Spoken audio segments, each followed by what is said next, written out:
السلام علیکم ویورز، کیسے ہیں آپ سب لوگ؟ امید کرتی ہوں کہ ٹھیک ہوں گے۔ آج کی ویڈیو میں ہم بات کریں گے کہ نیند کے مسائل کو کس طرح سے کم کر سکتے ہیں اور اس کے لیے کون سی احتیاطی تدابیر جو ہیں وہ ہم استعمال کر سکتے ہیں، کن پر ہم عمل کر سکتے ہیں۔ تو ویڈیو شروع کرنے سے پہلے اگر آپ ہمارے چینل پر نیو ہیں تو سب سے پہلے ہمارے چینل کو سبسکرائب کر لیجئے اور بیل آئیکن بھی ضرور دبائیے۔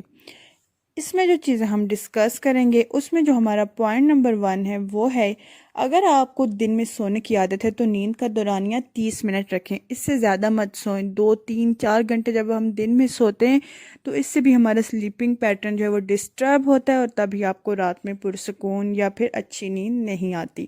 دوسری چیز جو اس میں ہے وہ ہے رات کو سونے سے پہلے سگریٹ، کافی، چائے سے اجتناب کریں، ٹھیک ہے۔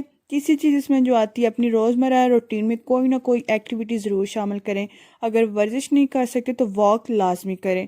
روزانہ 10,000 قدم چلنے سے ذہنی دباؤ سے بچا جا سکتا ہے، یا آپ کو ذہنی دباؤ سے بچاتے ہیں۔ چوتھی چیز اس میں جو آتی ہے وہ شام ہوتے ہی اپنی لائٹ مدم کریں۔ سونے کے کمرے میں روشنی والی لائٹ استعمال نہ کریں۔ جب آپ سونے لگیں تو اپنے کمرے کی روشنی کو مدم کر دیں، اس سے بھی آپ کو نیند آنی شروع ہو جاتی ہے، آپ کے نیند کی طرف جانے لگتے ہیں۔ پانچویں چیز جو ہے سونے کے لیے ایک شیڈیول بنائیں، خود کو ٹرین کریں، اپنے ایک ٹائم ٹیبل بنائیں کہ میں نے 10 بجے سو جانا ہے۔ جب تھوڑے دن آپ اپنے آپ کو اس شیڈیول پہ ٹرین کریں گے تو آپ کی نیند کی عادتیں خود بخود ٹھیک ہونا شروع ہو جائیں گی۔ چھٹی چیز اس میں وہ ہے بیڈ اور تکیہ نرم رکھیں، اس سے آپ کو ایک پرسکون نیند آئے گی اور ایک کمفرٹیبل جب آپ کو ماحول ملے گا تو آپ کو خود بہت نیند آ جائے گی۔